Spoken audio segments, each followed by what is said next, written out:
Long ఫ్రాక్‌కి feeding zip ఎలా కుట్టుకోవాలి అనేది మన యూట్యూబ్ ఛానల్‌లో లాంగ్ వీడియో పోస్ట్ చేశాను.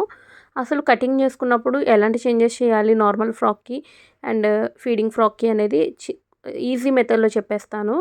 ఇక్కడ చూసారు కదా! నార్మల్‌గా అనుకోండి మనం ప్రిన్సెస్ కట్ అలాంటివి కుట్టినప్పుడు బాడీ వైపు అంటే సైడ్ జాయింట్ చేసిన వైపు మాత్రమే ఎక్స్ట్రా ఖర్చు అనేది తీసుకుంటాం ఫ్రంట్ పార్ట్‌కి, బ్యాక్ పార్ట్ కంటే. కానీ ఇక్కడ అలా కాదు. మనం జిప్స్ అనేవి షోల్డర్ దగ్గర నుండి వేస్తాం కాబట్టి మనకి షోల్డర్ దగ్గర అంటే ఇప్పుడు ఫ్రంట్ బ్యాక్ దానికి 7 ఇంచెస్ తీసుకున్నాం అనుకోండి. ఫ్రంట్ దానికి 8 ఇంచెస్ తీసుకోవాలి. ఒక 1 ఇంచ్ అనేది ఎక్స్ట్రా తీసుకోవాలి.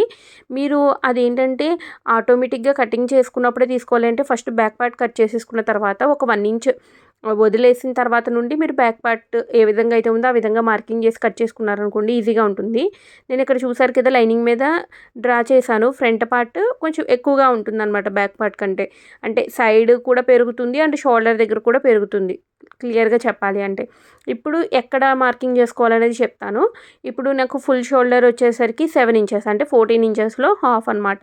7 ఇంచెస్ కదా! ఇప్పుడు 7 ఇంచెస్‌లో మనకి 3½ వచ్చేసరికి నెక్ విడ్త్‌కి, 3½ వచ్చేసరికి షోల్డర్‌కి ఉంటుంది. ఇప్పుడు ఫ్రంట్‌కి వచ్చేసరికి కొంచెం ఎక్కువ తీసుకున్నాం కదా ఫ్యాబ్రిక్ అనేది.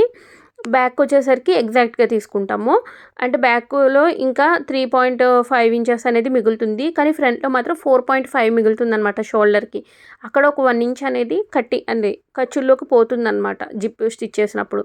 అది ఎక్కడ మార్కింగ్ చేసుకోవాలి అంటే మనకి ఎగ్జాక్ట్‌గా 9 ఇంచెస్‌కి అంటే 9 ఇంచెస్ ఈ మిడిల్ పాయింట్ ఉంది కదా!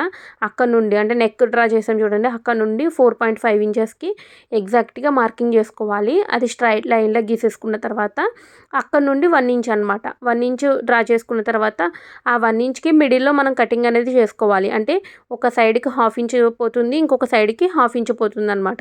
ఆ మిడిల్‌లో కట్ చేసుకున్న తర్వాత మీరు స్టిచ్ చేసుకోవాలి. నేను స్టిచ్చింగ్ వీడియోలో క్లియర్‌గా అది అంటే ఎలా స్టిచ్ చేసుకోవాలనేది చెప్పాను. లైనింగ్స్ అనేవి అటాచ్ చేసుకున్న తర్వాత ఈ మిడిల్‌లోకి కట్ చేసుకున్నారనుకోండి మీకు ఈజీగా ఉంటుందనమాట.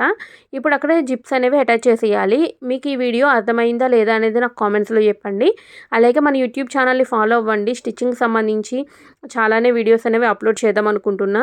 అలాగే మీలో ఇంకెవరికైనా ఏమైనా డౌట్స్ ఉన్నా కూడా నన్ను కామెంట్స్‌లో అడగండి లేదా డైరెక్ట్‌గా మెసేజ్ కూడా చేయండి. నేనైతే క్లియర్‌గా ఎక్స్‌ప్లెయిన్ చేస్తాను. నాకు తెలిసినంత వరకు కూడా నేను ఎక్స్‌ప్లెయిన్ చేస్తాను. అలాగే కమింగ్ వీడియోస్‌లో ఎలాంటి వీడియోస్ కావాలనేది కూడా నాకు కామెంట్స్‌లో చెప్పండి. Thank you.